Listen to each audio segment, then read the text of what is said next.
Hello and welcome to a first look at creating calculations in Excel. Before we get into creating the calculations, I just want to show you a few of the important keys on the keyboard. And those keys are the equal and plus key, the subtraction key, the multiply key and the divide key. That's on the main keyboard. Over on the right, if you have a standard keyboard, you'll find the number keypad and you'll find the division symbol, multiply symbol, subtract symbol and addition symbol all positioned around the top right edge of that number keypad. Bear in mind that with the multiply symbol and the plus symbol on the main keyboard, you need to use the shift key to get those characters. Okay, so with that covered, we'll go on and begin to create our first calculations. I've set up a little spreadsheet here, and this is formatted in such a way to show the different symbols for division, multiplication, addition and subtraction. And you'll see we have a set of very simple calculations involving the number 10. So let's get started here then. I already have F1 highlighted, which is where I want the result to appear. Now if I press the equals key, you will see that it adds a couple of characters there, a tick and a cross. The cross is to cancel the formula entry and the tick is to accept it. Basically they perform the same function as the escape key for cancel and the enter key for accept. So now I've pressed the equals key, I can go on and start building my calculation. And the first thing I need to do is click on the first number I want to include, and that's going to be this cell here, C1. So simply click on it. And as you can see, that value, or the cell reference, more importantly, goes into the cell. It's a division calculation, so now on the keyboard I'm going to press the divide symbol and then finally click on the second value that I want to include in my calculation, which is the value in E1. So we see there Excel has built up the formula for me, equals C1 divided by E1. And you'll notice it color codes the cell entries as I select them. Now I'm going to use that little tick this time to accept the entry, so click on the tick. And it puts the number 1 in there, and in the formula bar you will see the formula that we've just created, or the calculation we've created. So the critical thing here is that we've used cell references rather than numbers. So on the screen we see the result of the calculation, the formula bar shows the calculation behind that result. So let's move on and do the other calculations then. So I'm going to click into cell F2 now. And so it's equals on the keyboard, click on the value contained in cell C2, so put C2 in the formula, press the star sign or the multiply symbol on the keyboard, and then click on the second value, click on that little tick to accept, and we get the correct result 100. So moving down then to F3, so it's equals again on the keyboard. Click the first value, this time it's the plus symbol on the keyboard, second value, and this time I'll press the enter key and we get the result 20. And finally equals on the keyboard for the subtraction, click on the first value, subtraction symbol on the keyboard, second value in cell E4 there, press the enter key again and we get 0. 10 minus 10 is indeed 0.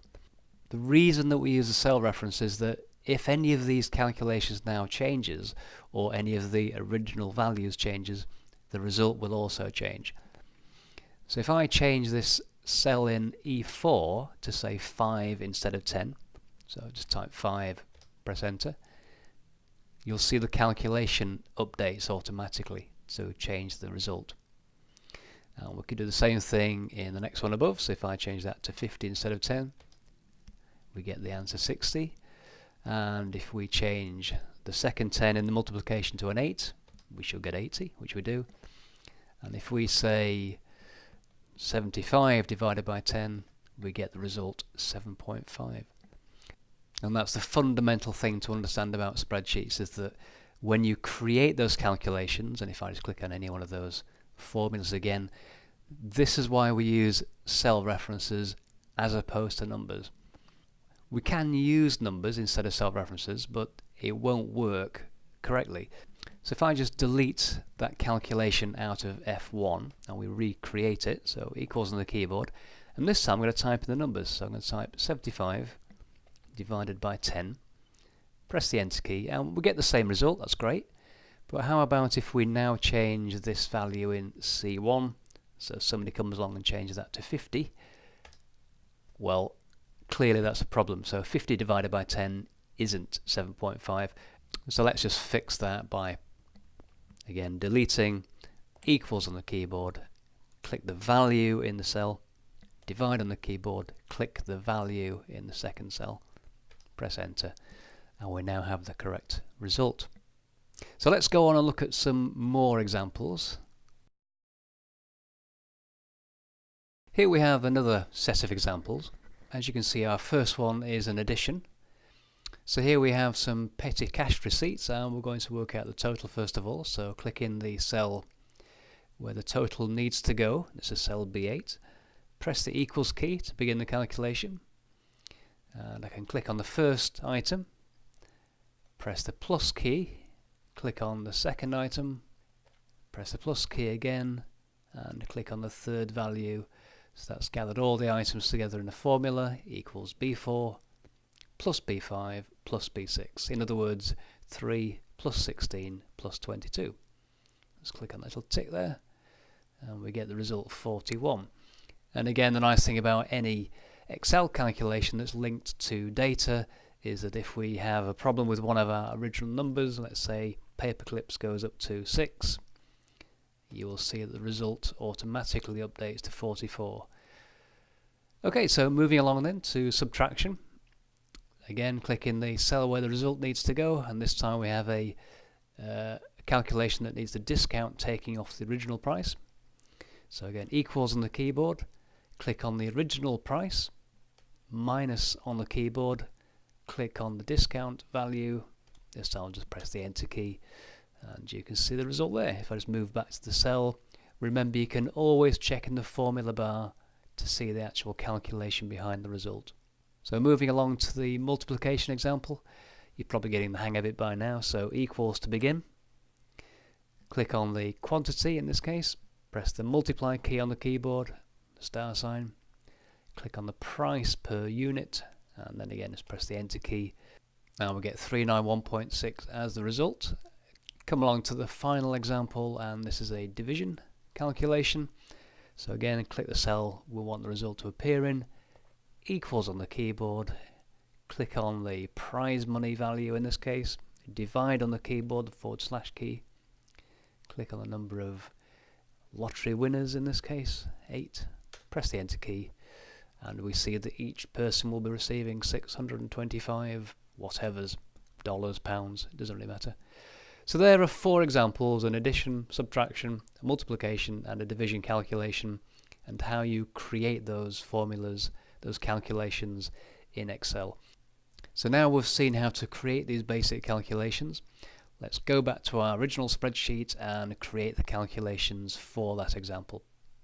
So here we are back in our example spreadsheet that we'll be building throughout this course, and we now need to apply some calculations here. So I'm going to click into the first cell underneath the income label. That's into cell D3, and press the equals key on the keyboard, and we'll work out the calculation that we need to do, and it's a simple multiplication. So I'm going to click on the value in the rental price column, press multiply on the keyboard, click on the value in the rentals column, and that is the calculation, equals B3 multiplied by C3. Press the enter key, and that gives us £9.75 as the result. So I'll do that calculation one more time. Equals on the keyboard, click on the price, multiply on the keyboard, click on the rental quantity, and this time I'll click on the little tick up there, which is a very similar action to pressing the enter key, and you'll see we get the result in the cell. And again, remember in the formula bar you will see the actual calculation behind the result. And again, notice that we're using cell references in the calculation, not the numbers. And the reason for that, as you now know, is that if any of those numbers update, if we need to change the rental price or the quantity updates, the calculation result will automatically update as well. So I can illustrate that fairly simply if I simply change the rental value for Ben Hur from 9 to 10, you'll see the income update to 25 from 22.5.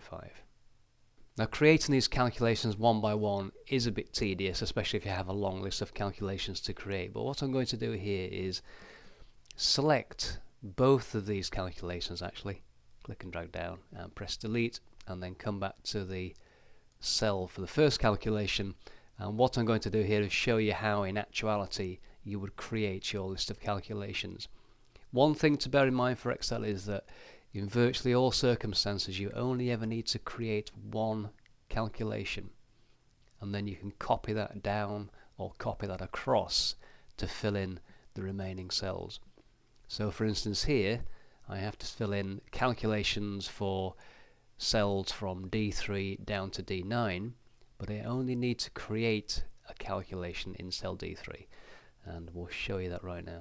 So equals on the keyboard, click on my rental price, multiply on the keyboard, click on rental quantity, and now I'm going to click on the tick to accept it, and then put the mouse pointer at the bottom right of the cell and I get the black cross, and then I can click and drag down, and that will drag that formula.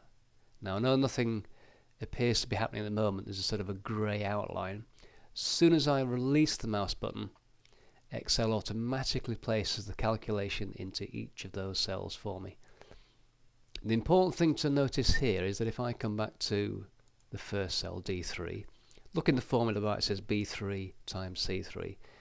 Press the down arrow key and come to the next row, it says B4 times C4, and again I move down, B5 times C5. So you'll see what's happening is that as the formula copies down, Excel updates for the relevant row, which is good. This is what we want to have happen. It wouldn't be very good if it simply copied the row 3 formula to every other row, because we would obviously have the same results in every cell.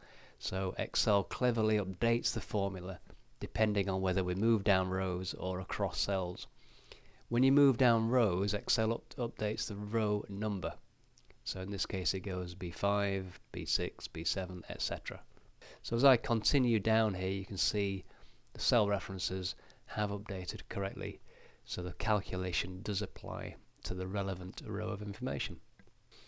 Now there is one final trick I'll show you here. If I select all the cells below D3, so D4 to D9, delete on the keyboard, click into that cell D3 again, and I'll show you a much quicker way of filling in the remaining cells. So I've created my first calculation, again put the mouse pointer at the bottom right of that cell, this time double click, and when you double click, Excel automatically runs the formula all the way down the column until it finds a blank row, and then it stops, so it doesn't go zooming off into the distance.